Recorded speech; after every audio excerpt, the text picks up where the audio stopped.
So we're going to do 3 movies, 1 review. And we're going to go boom, boom, boom. Now, I've got them all in order here of the DVDs. And it's not in order of ratings. It's in order of how I watched them. This first movie, I seen the preview on Facebook, had told my mom, hey, I want this movie for Christmas.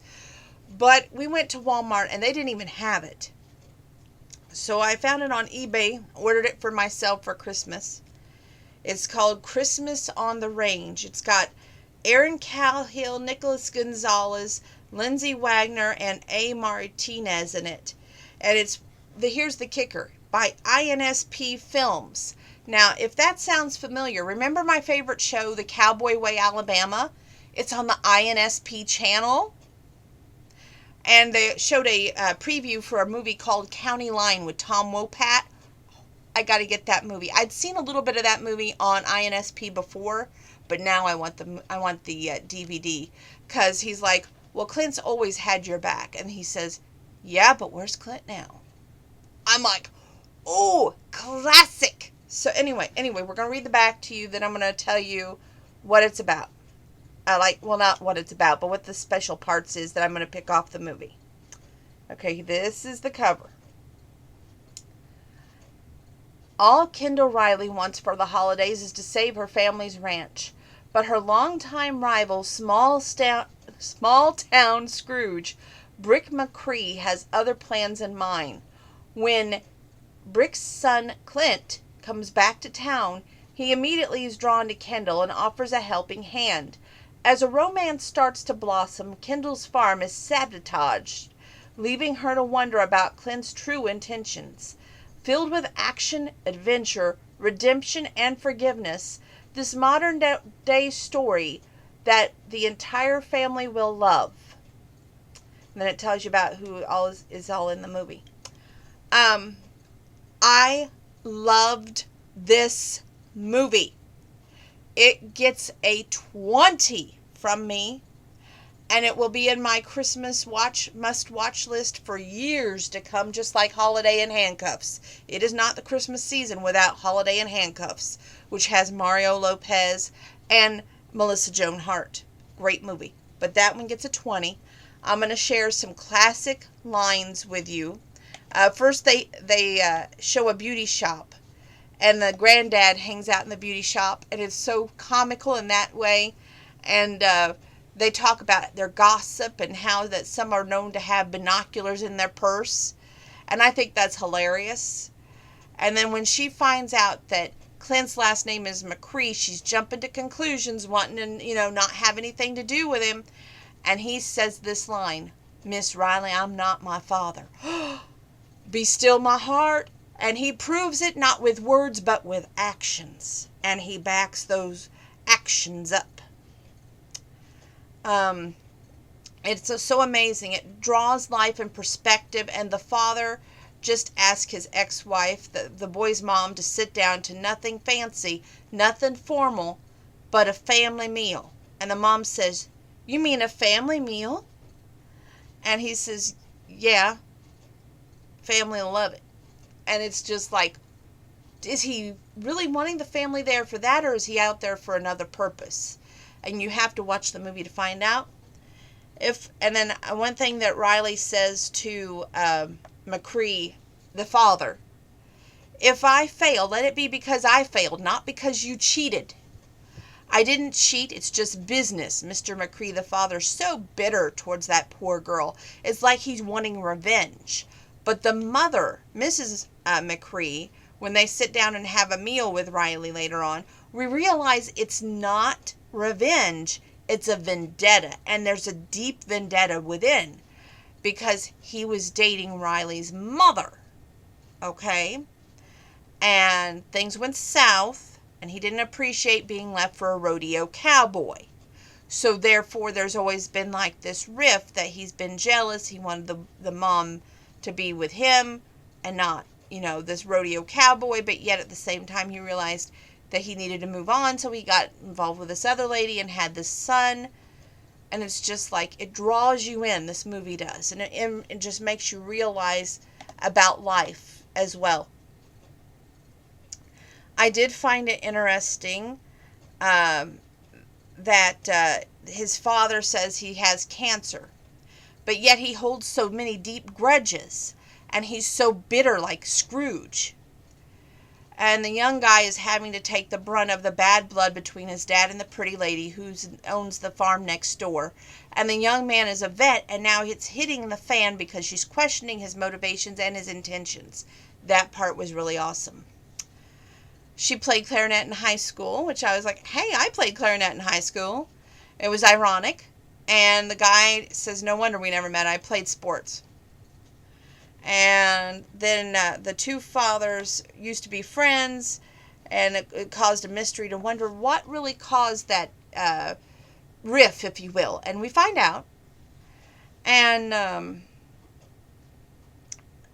the old woman at the nativity scene says, oh, we haven't ate a salacious scandals involving two people that they all know in the beauty shop, and she's reporting this to the beauty shop, and it's hilarious.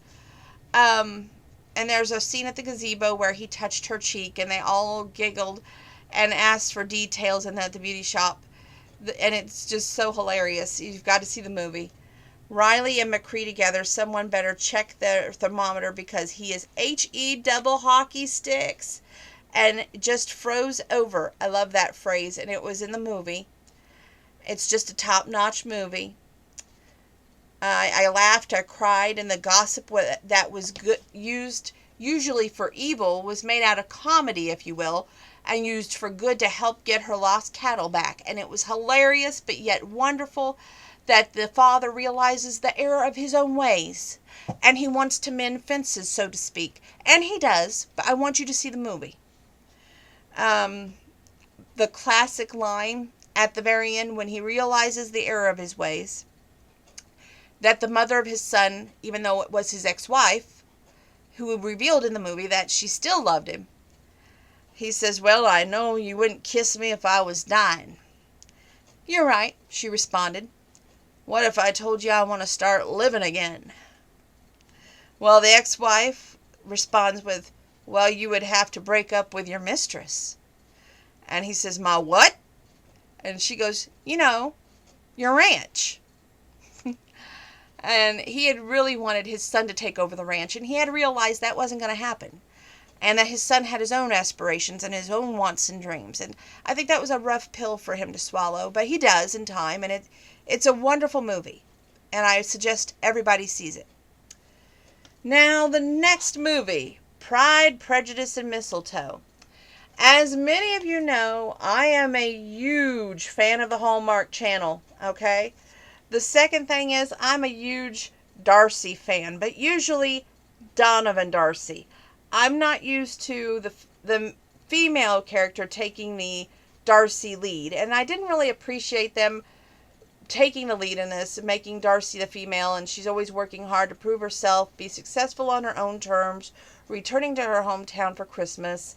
Darcy reconnects with an old rival, restaurant owner Luke.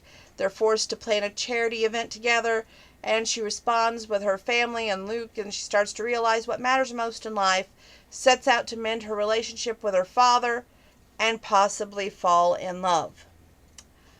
It was a cute story, but then again, it's not my Donovan Darcy and Elizabeth Bennet.